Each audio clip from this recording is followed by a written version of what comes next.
Welcome to Ask the Attorney, brought to you by the Law Office of Chris Doscotch.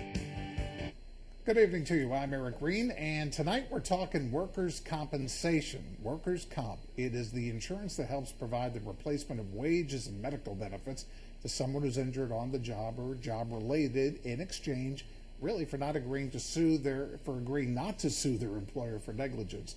The workers of workers' compensation, the laws, I should say, changed greatly about 4 years ago when new laws were passed. So a lot of things have happened. During the next half hour, we're going to be taking your questions about workers' comp. The number to call is on your screen, 309-698-3742, 698-3742. And let me introduce to you, again, for SE Attorney, Attorney Chris Doscotch, who has offices on Knoxville in Peoria. It's been practicing for more than 20 years dealing with changes in workers' comp, and it's great to have you back with us. Well, thanks a lot, Eric. This is quite an issue. It's an unbelievable issue. Started changing 4 years ago, and it's still right now at the forefront of Springfield politics as we speak. I don't know if I adequately explained what workers' comp is in the intro. If you could do that. I know that it's really a benefits thing, and the company gets a benefit, and in return, they don't get sued. Right. About 100 years ago, a bargain, industrialization, the employers, the employees came together to form workers' compensation. There'd be caps on awards. Workers get paid their benefits while they're off. They're off work pay while they're missing work, not at the end like in an auto case. Limits on your recovery for your injury. That's the benefits to the employer and the employee. And then the other purpose of it was to improve workplace safety, the welfare of the worker so they're not getting injured, improvements to improve safety. Because as we know, private sector, the market, if you can save on injuries, besides it being best, of course, for your employer, it's also good for the bottom line of the employer. So it gives that incentive for them to make sure the workplace is safe. Now, what did the laws aim to do that were changed 4 years ago? Well, the area around Illinois had become much more employer-friendly, insurance company-friendly. Pressures came in Illinois saying the costs were too high. So the purpose of what I think the changes were to reduce the number of cases and costs, try to shift things from workers' compensation to group health. And it was done through a few avenues, such as putting in an impairment rating system to reduce the awards at the end, trying to restrict doctor choice by cutting back doctor fees, because workers' compensation requires more work from the doctor. There's more paperwork, there's more that goes on to it. And if you cut back what the doctors are receiving for the care, you're going to find, and we have found that a lot of medical places, they don't want to deal with workers' compensation. So controlling medical costs, reducing awards, reducing therapies, modalities of treatment. And then the other thing is they've kind of politicized the hiring of judges. Before, once you made it as a work comp judge, you were, as long as you did a good job. But now, every 3 years, you're up for review by the governor. So now... so you're beholden to the lawmaker. Correct. And it doesn't matter whether it's Democrat or Republican, because we have a certain governor that's now not in free society that did things that were not favorable to employers. It can go either way, and what we don't want is judiciary looking over their shoulder saying, who's going to give me this job? The changes in the law seem to have accomplished what they aimed to accomplish, because if we have a graphic, and we're going to take a look at the payouts that have gone on in the last 4 years with workers' compensation, and let's go back a graphic. We can start with this one here. Yeah. And as you can see, the number of cases that have been filed down tremendously. Okay, so you had medical reduced by 30%, you reduce awards by 20%, and now we've had an 8.6% reduction in case filings. So there's got to be savings. I mean, those numbers speak for there being savings to the employer, the insurance companies from the changes. And the graphic that was before that came up is the reduction in payouts has been 20%, but look at the change in premiums. Correct, and this is kind of my own estimate too, based upon what I'm seeing, what I've read, what they've said about how much, the estimates range from 300 to 500 million in savings per year since the changes. But what you've seen with the premiums, depending on, it could vary a little between employer, is that the premiums are not going down because there's one person that's not involved in this workers' compensation change. The biggest thing is the insurance companies aren't. They are not regulated on their premium. So the workers are there, the doctors are there, the employers are there, the lawyers are there, but we're missing someone, and that's the insurance companies. And if they can still charge the same amount of money, Right. then that savings isn't getting passed on, which is supposed to help spur economic growth. And these changes have also increased business for you. You have a lot more cases you have to handle because people don't know what to do. Right. So they need a Well, lawyer. unfortunately, and I mean, from a business point, it's good. From a human factors point, it's not. These changes have actually increased the number of people needing a lawyer or looking for help because there's more roadblocks than there used to be 4 years ago. And the program is called Ask the Attorney for a good reason. We have some calls here and some questions that have already come in. This is from Mary. And Mary says is Mary on the line, or do I need to read this? Okay. This is a pending case. If she has to go to deposition, is it part of her workers' comp case, or does she have to pay for it out of pocket? Okay, so if If her case goes to deposition, which means obviously some type of something's trial. not going on, right? Is this part of her workers' comp case, or is this separate from the workers' comp case because she's holding the? No, I would imagine either the employer or the insurance company. Well, in workers' compensation, there's no civil case. It's an administrative hearing with an arbitrator, so it's outside of the courthouse. So you don't really even give a deposition. You come and give testimony one time. Mm-hmm. So that would be part of her workers' compensation case. It's going to be her only opportunity to testify in the matter. It will be considered by the judge as part of the case. So having legal representation is a good idea. Yeah, anytime she has there's a to judge involved there. Correct. All right. We have a caller named Joe, and he's asking. He says, I used to make $29 per hour in his union job. Due to a shoulder injury, he can't return to his job and will not earn as much or have the same benefits. What are my rights? Okay. So it's typical. A lot of people have a high-paying job, pension, health and welfare. They have an injury. It requires heavy work. Heavy work's defined as 100 pounds or more. You can't go back to that job.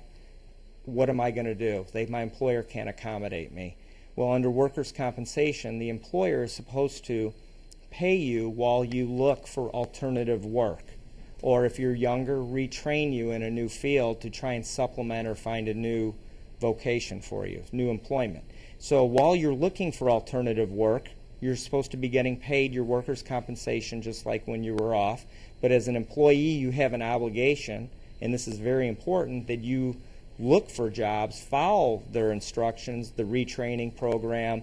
That's very important because that's your obligation as someone who doesn't have employment at that time. Then if you find a job through this process, and let's say it pays $12 an hour. Which is a lot less than he had made. Right. They don't take into account your fringe benefits like your health insurance or pension, but then you're entitled to an evaluation based upon 2/3 difference in pay. So for math's sake, to make it easy, if it was 30 and 10, you would take 30 minus the 10 and take 2/3 of it, and then the work comp insurance is supposed to pay the difference to make up for the loss of income as a result of that. And that used to be a lifetime benefit before 2011. And that gets to my next question. How long does this last for? Well, if you're in that situation on a wage differential, it generally will only pay you 2/3 of the difference until you're age 67 or 5 years. So if you're 64, it would pay it for 5 years, but up to age 67, it used to be lifetime, but in 2007, they changed that, and that's a significant. So I have a lot of clients who are 60 years old that they're trying to help find a job because their payments end at 67 if they do. Okay, now Joan's question is pretty similar to this, and it's if you're on workers' comp and you get a job offer, then what are your legal rights? Okay. So if you get a job offer and you're on workers' compensation, Yes. if you choose, this is what I tell my clients. If it's something that's good for you, your family, you still have your case, you still have your right to medical treatment. If you can do this new job and it's better for you, take it.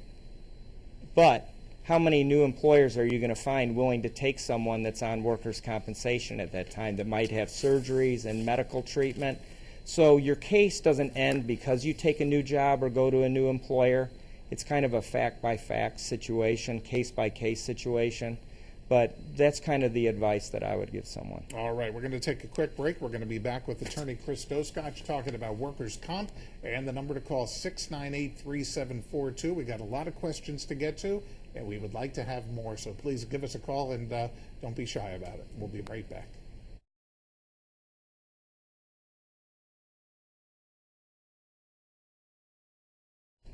Welcome back to Ask the Attorney. We're with attorney Chris Doscotch, whose offices are on Knoxville in Peoria. He's a workers' compensation expert, and we are talking about workers' compensation. It is a complicated subject ever since laws changed about 4 years ago, and that's why Chris is here to answer your questions. Now, one came in from Mary, and Mary is asking, my hand started hurting a couple of years ago. It has come on gradually. Do I have a case? That's a great question, because usually when you're thinking of workers' comp injuries, you're thinking about something that happened all of a sudden. Right, and this is another area that's under extreme scrutiny right now with the changes, and it's called repetitive trauma, or what I like to call cumulative trauma. Looking back over time at your employment, if you have a repetitive job, such as using an air gun in the factory. One of the areas now is typing. If you're a keyboard, data entry, and you've done that for a long period of time, and you develop a condition, carpal tunnel, right, which is your numbness in the first three fingers of your hand. Is that work-related?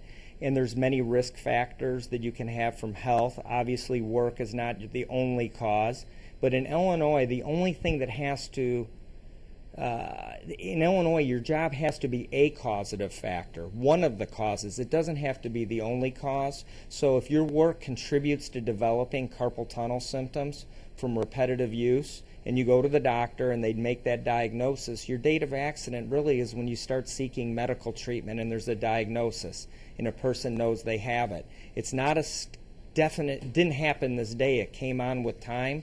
But they recognize that many of the work injuries are cumulative from, working in a factory or in the office or driving a truck. And so that's called a repetitive stress case. Okay, let me ask you a quick question. And this is, last time you were here, we were talking about car insurance. Right. We were talking about your insurance follows the car. What if you're a worker? Let's say you work for CAT, just that of an example, and you're based here, but you had to go down to West Virginia to do some work at a CAT plant there. You get injured in West Virginia, though you're based here. Does the case stay in Illinois, or is it a West Virginia case? I'll give you three things. One, don't know the laws in West Virginia, but I'm going to guess that as a worker, you're going to have more protection in Illinois. It's a better state. Better state for for the that. worker. Okay. Secondly, generally you get jurisdiction in Illinois by Illinois law if you get hurt within the state. But if you're a traveling employee and you go to Florida for work, West Virginia, Iowa, but you're on an employment in the course and scope of your employment and you get hurt, let's say in a car accident, that's generally going to be covered by Illinois because your principal place of business is in Illinois. That's where you work and you're on a job assignment. So that's the traveling employee doctrine, and that's another area right now that the legislature is considering changes on. What traveling accidents that happen when you travel are going to be work comp and which ones are not. All right, let's get to Phil's question here. My employer is making me see a company doctor. Do I have to? Can you go to your own doctor, or obviously the doctor's got the company's could have the company's interests. Well, there's a couple of local employers where you have to see a doctor either through contract or a condition of employment, but for the most part, most employers do not. So you have a right to go to your own doctor. Employers want you to go to the company doctor for many reasons that benefit them. My advice on this 1,000% is always go to your own doctor, get your own medical care. You want independent medical judgment, not people that are paid by the insurance company or employer, because there could be obviously some bias in that situation. All right. Do we have a caller on the line? Is that what I was led to understand? Yep. Orlando. Orlando. Good evening, and what's your question? Here's my question, because I was told by a don't hear anything, so we're going to go back to. Can you hear me? Can you hear? I can hear you, Orlando. Oh, okay. Go ahead. Okay. This is a question.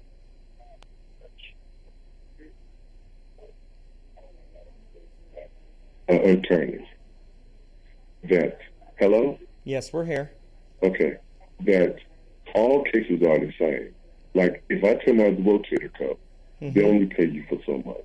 Okay. If I have carpal tunnel, they only pay you so much. But is it different cases different, or is it just one flat rate? Well, I would say that question is partially true and partially there's more to it than that. I think the general premise is there is a flat rate, like carpal tunnel under the changes in 11. We're limited to 2,000 to 15%. But generally, each body part has a maximum value at 100%, Orlando. And then what happens, though, is everybody's case is different. So, did you get back full range of motion? Do you still have pain? Do you have work restrictions? How many surgeries did you have? How much time were you off? What type of job do you do? Your age, your occupation. So within that, there may be a guideline or a range. So there is some framework for it, but every person's case is different, and you have to evaluate the facts in each case to determine the value. Okay. Thank you, Orlando, for calling, and I wish I could have heard the question. I've obviously got something going on here. This is from Gary. Due to an injury, I can't do my job, and my employer let me go. Do I get paid while trying to find a new job? Now, it doesn't say that he was ever on workers' comp.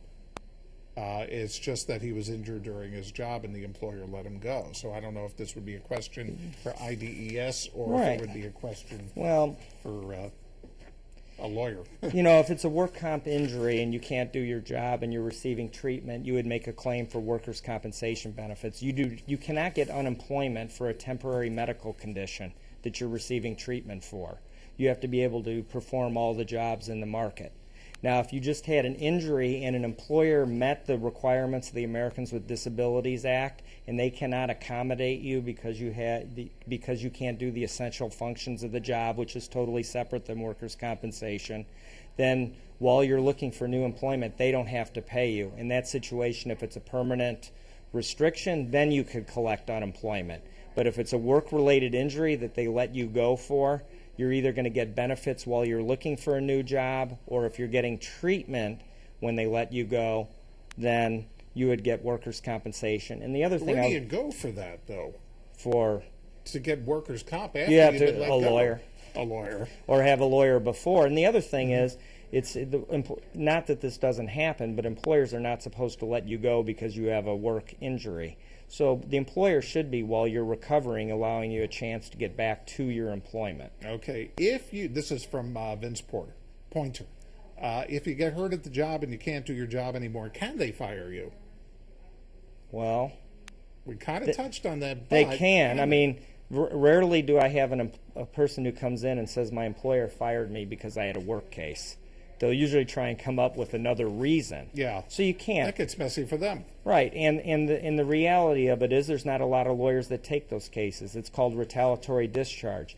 Whether you have a good case or a bad case, an employer is not supposed to discriminate against you for making a workers' compensation claim. So can it happen? It happens. All right. What is your remedy? It just depends on the case. Okay. Debbie asked, was employed over 3 years, got hurt at work and was laid off, was denied workers' comp. How can she be denied when she was hurt at work? Well, you'd have to know, again, this is why you need to talk to a lawyer, because you'd have to figure out, why is it being denied? Are they denying it because they said it didn't happen at work? Are they denying it because it's a pre-existing condition? Are they denying it because you didn't seek medical treatment right away, which is very important in a work cases, that you go ahead and get to the doctor and not wait. So I'd have to know the reason why to kind of answer that question. Okay, we've got to take a break right now, and we're going to continue. We have a caller on the line, Hattie. We're going to get to your question after this break. We'll be back with Chris Doscotch in just a moment.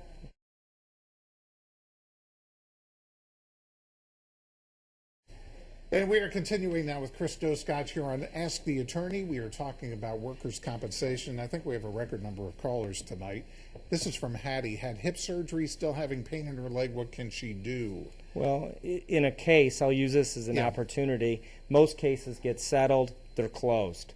So if you had hip surgery, your case is still open. Before you close your case, get back to your doctor. Let your doctor evaluate you, make sure nothing else can be done, because once you settle your case, then you have to use your group insurance. Your claim is generally going to be closed. All right, let me go to a Kathleen question here. She fell on December 22nd of last year at work, hurt her back. When she went back to work, she couldn't lift her arm. This is when she went back full-time, full force. Fingers and palm were numb, not receiving any pay, and was denied benefits. What rights does she have? Because obviously she went back to work. Maybe it was too soon. Well, that sounds like a medical question. So in a case like that, if you had come to my office, we get your medical records. We see what your diagnosis is. We might need to get an opinion from a physician that whether or not that the problem that you're having now with your arm or the numbness is related to your accident at work. And if it is, then you have to continue to pursue those benefits through workers' compensation. Okay, this question I think is really important. This is from Steve. He's a union member. He's been told that you have to see a company doctor first and then can see 3 doctors on your own. Is that the truth? No. So the reasons There you are, go, Steve. so you only have to if your employer and your union contracted that you have to. If you don't have that contract, you do not have to go to a company doctor. There's one small provision, a preferred provider, but there's very few companies around here that do it. Generally, you have a right to just go to your own doctor, and that's what, again, I suggested earlier that you do. Okay, question from Stacy. She's on workers' comp right now, and her question is regarding double crush injury, and does workers' comp have to pay her while she's off work? Wow, double crush. So that Well, I'm not even sure what that is. I could tell you. Okay. I'll try me. So if let's say you have an injury and it causes numbness in your hand, let's say you fall, hit your head and your shoulder. You can tear your rotator cuff and injure your neck. So sometimes you have symptoms in 2 areas. And so from one accident, you're getting multiple symptoms. Or where it's frequently, you get an elbow injury, numbness in 2 fingers in the neck. You get if both conditions are related by the doctor to your accident, then you should be able to recover for both conditions. All right. This is from Susan. She's talking about a retaliatory discharge. Employer allowed to eliminate a union position after. Is an employer allowed to eliminate a union position after your workers' comp case has already been filed? Yes, they can. Every case, it depends. Because if it's an economic layoff, because you have a compensation case, and let's say, and we know how devastating that can be around here lately. Yes. Let's say you have a layoff of 400 people.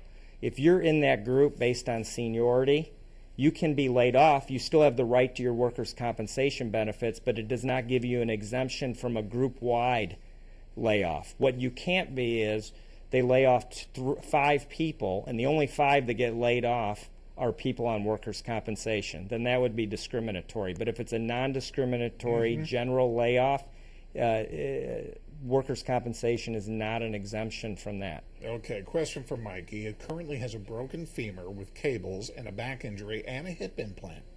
Trifecta. Wow. Is it better to do a lump sum type of settlement? Well, it would depend on whether he went back to work or not. And it depends how much they were making before in evaluating the case. So I would say in that situation, you'd have to have more information on, are they back working? How much are they earning? Are you not able to earn? What your future opportunity is. Right. Cliff asks, if a wife has a medical condition and can't work, does the husband has higher wages, can she still collect Social Security? Yes. Okay. Yes. That answers that. I hope that helps you, Cliff. And Connie asks, hurt herself on job, did not pay any medical. What can she do to get medical paid now? Company did not pay any? That's the question. Well, you can, as long as your case is filed within 3 years of your accident, you reported 3 it. years? Yeah, within 45 Okay. days to your employer. You can come into a lawyer. You can retain the lawyer, give them the bills. We get your medical, and we try and get it paid. We've got a few seconds left. What changes are you seeing on the horizon? More cuts to the doctors, and it's not fair. They want to push people to group, and you're going to get less quality care because the doctors And you're aren't. going to have some doctors who don't want to do it at all. Right. They're going to try and cut the awards at the end, which is going to affect the attorneys, and they're going to affect costs. So there's more cuts on the horizon. All right, what a subject. Workers' comp. This is Chris Doscotch. His offices are in Peoria. We thank you for your calls and for watching. Have a great evening. It's been Good a night. pleasure. Thank you.